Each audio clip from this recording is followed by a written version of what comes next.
I'm pretty sure this is the first interview inside a temple. Welcome to Gospel Tangents. The source for Mormon history, science, and theology. My name is Dan. Rick. No. You're Rick Bennett. Oh, I'm Dan Hatch. Yes. I'm Ann Hatch. All right. I'm excited to do the first podcast interview inside the temple. Now, it's not an LDS temple, it's a Christ Church temple.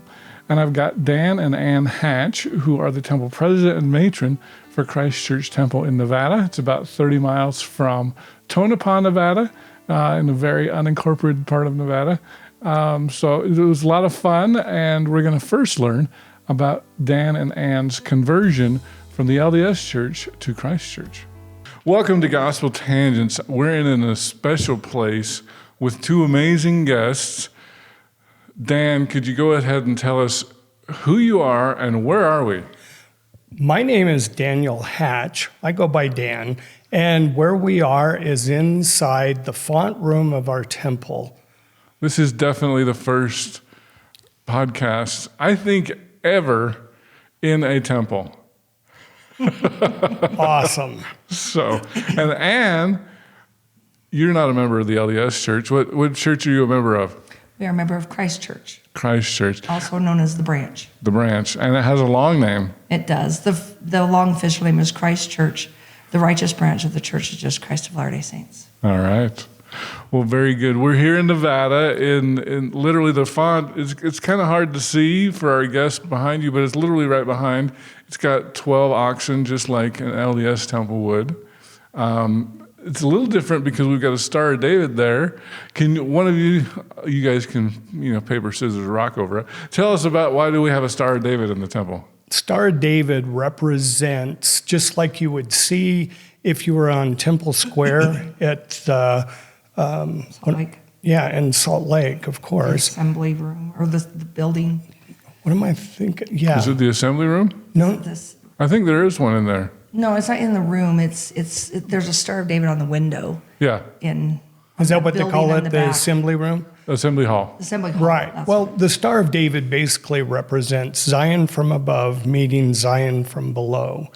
And when the two triangles meet and converge, then you have Zion together. So it's meeting that. And you'll notice also that there is a circle and a square. And the circle basically represents the spirit, and the square represents our body. Okay. And that's what we're all part of, is trying to become a Zion people. All right.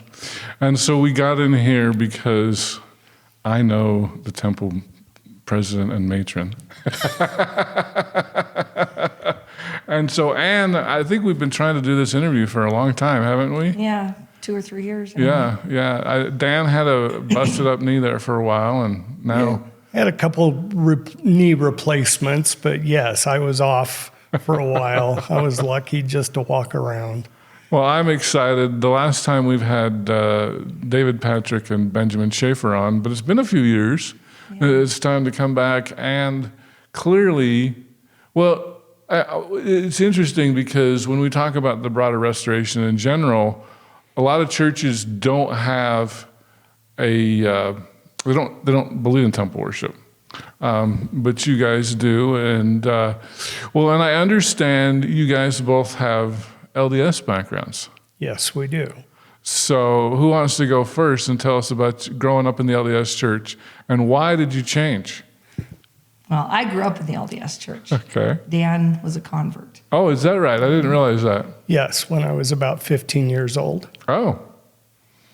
So, Ann, let's learn a little bit more about you. So you grew up in the LDS Church, and tell us about your journey out of LDS into Christ Church. It's all Dan's fault. It's Dan's It's fault? all Dan's fault.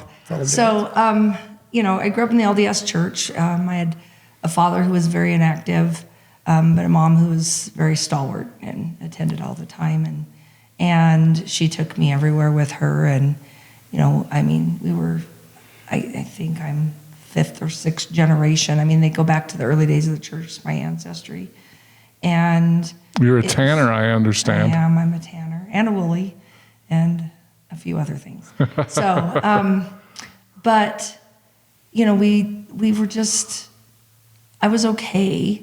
I had went through a divorce, you know, and I'd known Dan for years, and we ended up dating, and, you know, we get married, and he's looking at things, and he's telling me that, you know, and he can share his stories, telling me about how he feels some things are different. And then one day we got a call and was invited to attend a meeting, and I didn't feel like I wanted to attend it, though.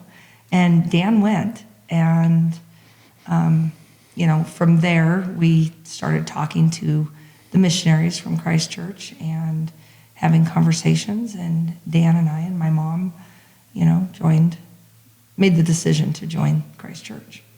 So, I mean, for me, it's not as like, whoa, this is why I did it. It was just one thing. But they seem to want to discuss all the things that, you know, the LDS Church wasn't discussing that I grew up learning about in my family. We had these conversations, and that was missing from our church experience, I guess. Okay.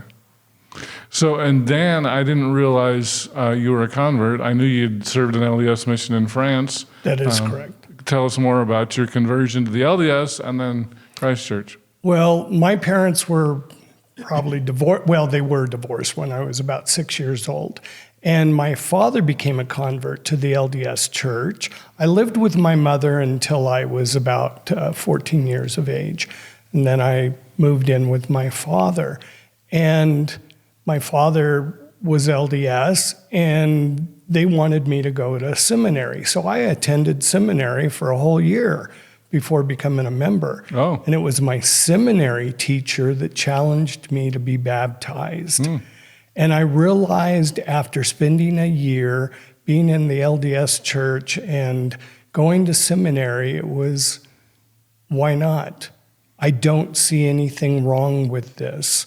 And I felt the Spirit, and I learned different things by being just attending even before I was baptized, knowing and learning how to pray and get answers to prayers. And so I became a convert at 15, and then from there, my life began to really bloom.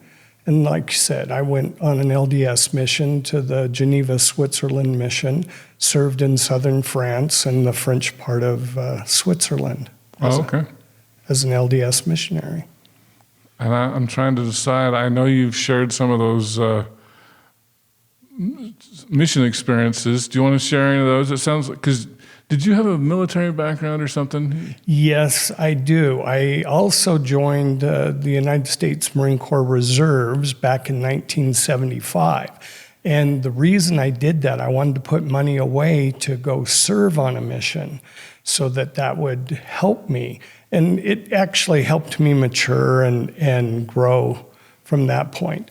And the truth is, I had a little over 31 years of military background between the United States Marine Corps and the United States Army, both. And I think you were in one of the rougher parts of France. Yeah, southern France. So Marseille, that was definitely a rough part of France, yes. And so the mission president liked your military background. He did. There was 3 of us missionaries that normally, missionaries are by pairs, and our mission president put us in a threesome one time. We were all Southern California boys, and I came from Garden Grove, and another one came from San Diego, and to be honest, the other one I couldn't remember. Well, our mission president moved us to Marseille together because the missionaries were having a hard time with the locals there. They were getting beat up all the time. So the mission president said, defend yourself, but act like missionaries.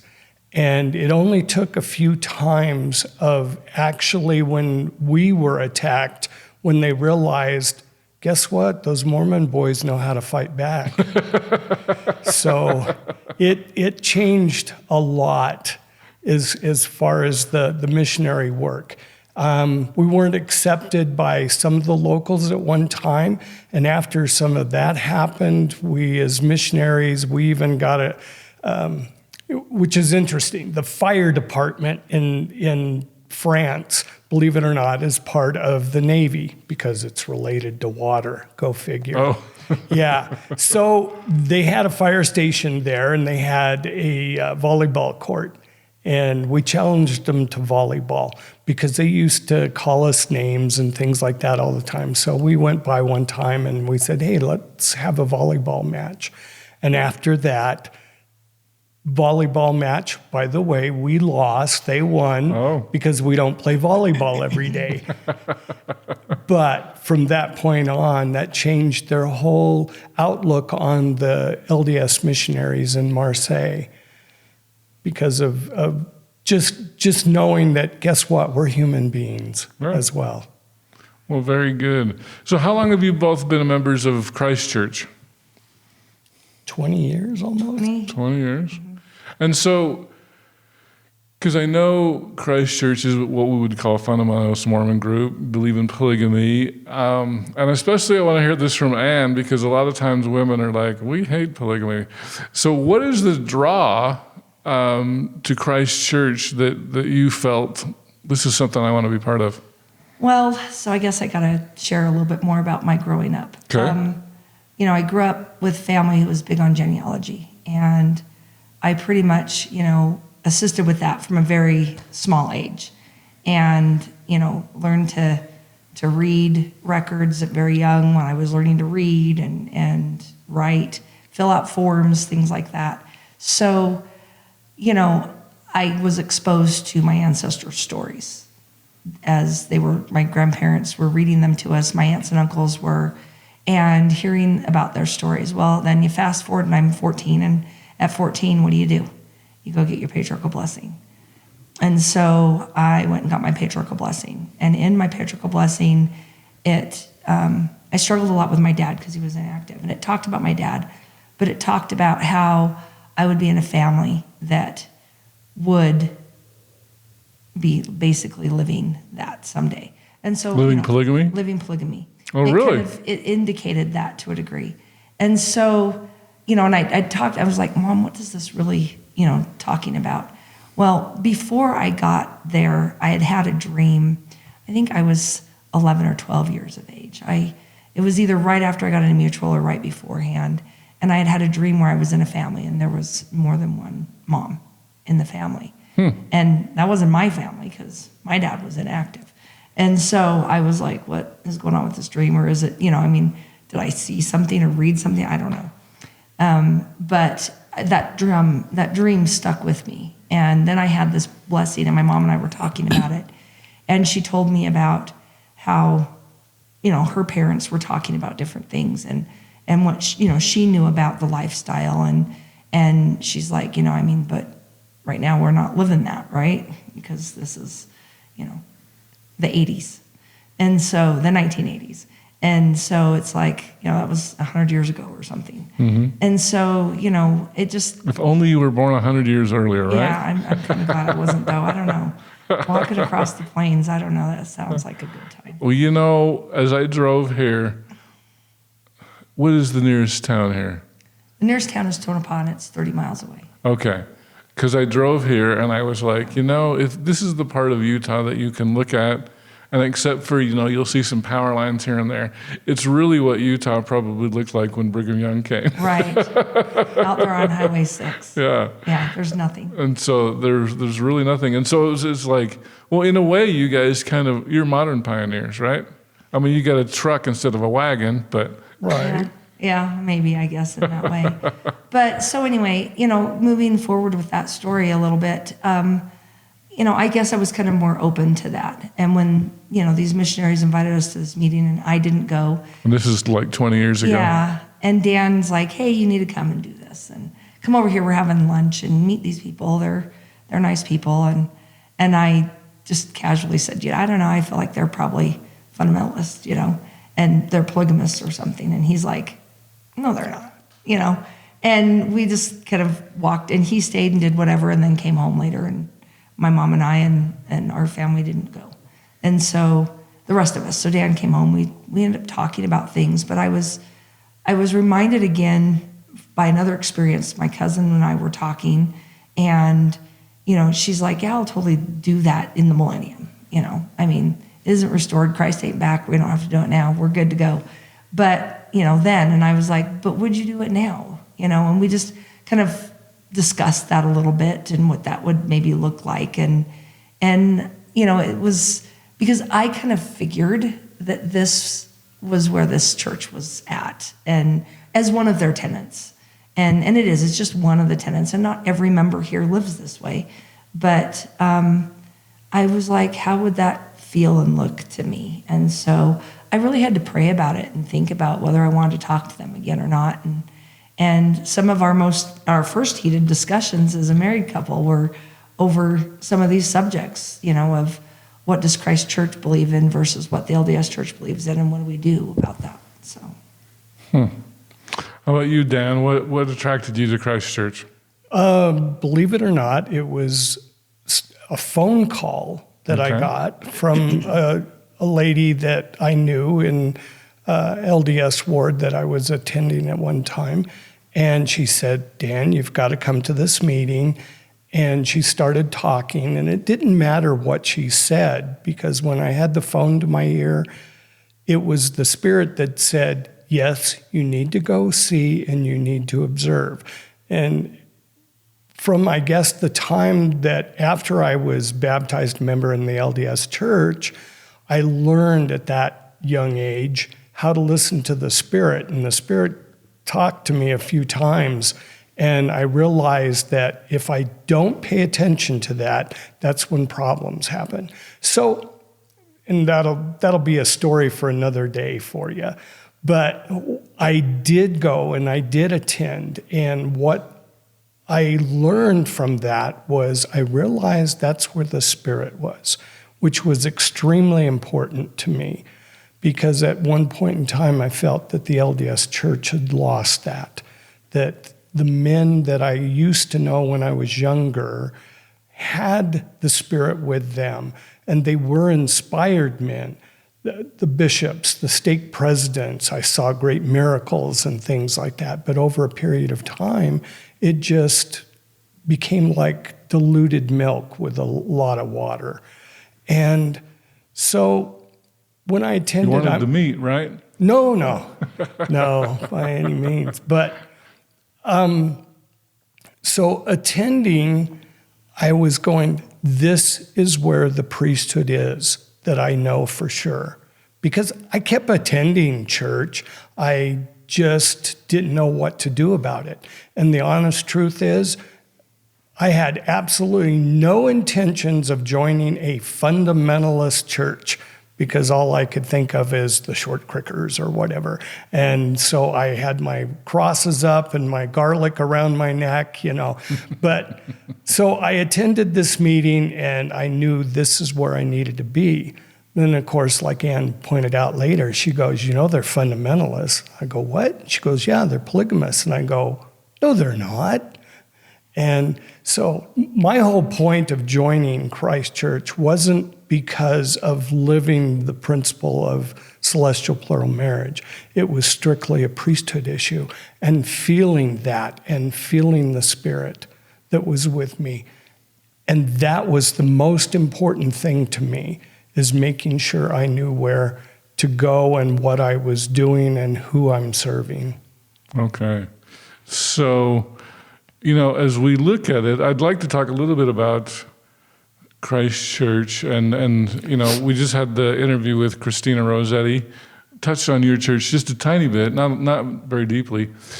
But, and Anne, I think you said you were a descendant of a Woolley. Which right. one? Which one was it? Samuel Amos Woolley. Samuel Amos, who was the father of Lauren, right? No, who's the uncle. Uncle of Lauren Woolley. Great uncle to Lauren Woolley. Okay. I had to think. Yeah. And of course, Spencer Woolley Kimball would be a relative of yours as well, correct. I guess. So, do you guys generally agree with what Christina said about Joseph Musser and how Well, I guess if we go back, let's go back in time a little bit, because she did make a claim that she said here's a faith claim, but it's not a historical claim about, we have the 1886 revelation with John Taylor, Correct. But she says it's not until about 1921 where I believe it was Lauren Woolley says, "Hey, I've been given the keys." Do you? Right.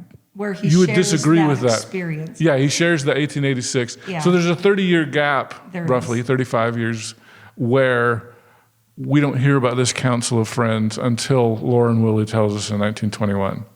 Right.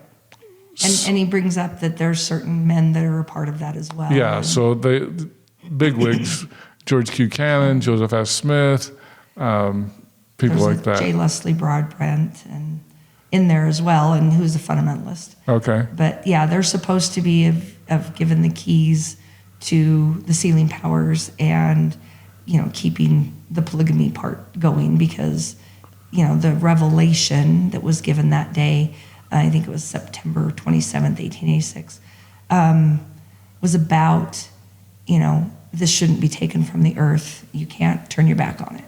This is a true principle and you need to keep going. And that was kind of John Taylor's perspective for the rest of his days, right? Yeah. And he didn't falter from that at all. We have some potential memory problems, for a 30-year gap. Did he write that down beforehand or not? Was that the first time anybody heard about it, or did he write about it in his journal and just brought it up then, Mm-hmm. And what was his motivation? I don't know. I wasn't Well, there. I'm and not a Christina said he didn't historian. have a journal. Yeah, he didn't. Well, that's true. So maybe he didn't. Yeah. But he did do a lot of writing. So that's kind of interesting that he didn't journal it then and then he remembered it. And, there could be problems with memory. I mean, we all have that. So, from a historical point of view, it's an interesting, thing to wrestle with. But in general, our church follows that and believes that it did happen. Okay. There was some other interesting things that Joseph Musser talked about, and I wasn't sure if this is common, but Christina talked about multiple mortal probations. Is that something your church believes in, Dan? No. Oh, okay. Is that part of it? Because I know you guys are kind of a... Isn't that a snuffer thing? Snuffers follow that a lot. Snuffers do? Yeah. And then she mentioned some other fundamentalist groups that follow that, but we're Okay. not in that group. Okay, so how would you reconcile that with Joseph Musser? Because he was kind of the father of theology for fundamentalism in a way. Yeah, he was in a way, but multiple mortal probations. Is it just one person's opinion of how that looks versus another? And I think that, is this one of those mortal probations? I don't believe that we're coming back here to the earth to relive this if we had an interesting experience that we needed to repeat or something we messed up that we need to fix. I think that we graduate from here and we go to the next life. And that's the plan of salvation, right? Mm-hmm. We go to the spirit world after this, and then eventually there's a judgment day and we get assigned a kingdom and we learn and we grow there and go on to whatever's next after that. And I think that's kind of where we are. And if you're going to think of it that way, where we have a life after this life, then is that a probationary period as well? And I don't know. I don't know that anybody knows the answer to that. Nobody's come back and told me anything. So, and I don't think that we give it much, we don't pay attention, I guess, to it. Okay. So, how do we reconcile it? I think we just put it on the shelf and move on. Okay. How about Joseph Smith being the Holy Ghost? I thought that was pretty interesting. Well, he fills the role of the Holy Ghost, and we believe that. And as a matter of fact, when you think about it, who was there in the sacred grove when Father and the Son came? It was Joseph Smith. And was there anybody else there? No. Heavenly Mother? Margaret Toscano thinks she was there. I think she was there. She might have been. I don't know. I wasn't there. That was the whole thing. But we have to take things by faith. I wasn't there when Peter, James, and John laid their hands on Joseph Smith and Oliver Cowdery either. But there again, it has to be the Spirit that witnesses to us. about certain things. And so when you understand that he is the one mighty and strong, he is the one that will return and put things back in order, and he is the head of this dispensation, a lot of that makes sense.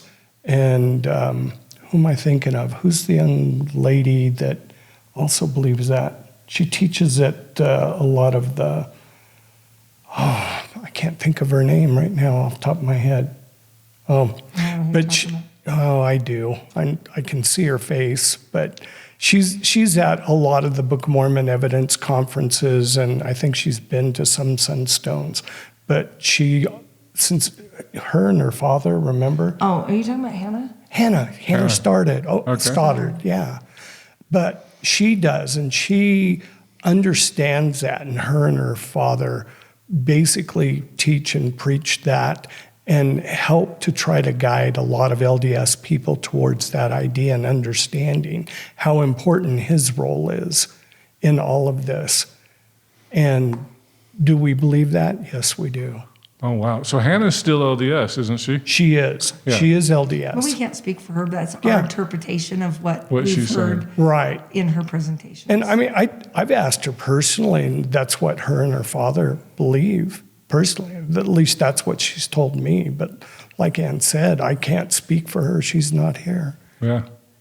Yeah, she's with the Joseph Smith Foundation, right? Right. Correct. Yes. Her and her father started that. Yeah. Yeah. And her father's passed away, I think. He has. Yeah. Well, interesting. I hope you enjoyed our conversation with Dan and Ann Hatch. In our next conversation, we're going to talk about the founding of Christ Church as well as who has priesthood authority. Within fundamentalist community, the AUB, the FLDS, Centennial Park, Nelson Eller, there's so many groups. Would you guys recognize other groups, the AUB, as having legitimate priesthood authority? I'll let you answer that. That's an interesting question. To a large degree, probably not. However, with that being said, Same for the LDS. yeah, same with the LDS. Thanks for listening, and I hope you to continue to enjoy Gospel Tangents. Consider becoming a Patreon or go to gospeltangents.com/shop, and you can get a cool tie, a hat, or even a nice mug. You can also get a sweatshirt. So check it out at gospeltangents.com/shop.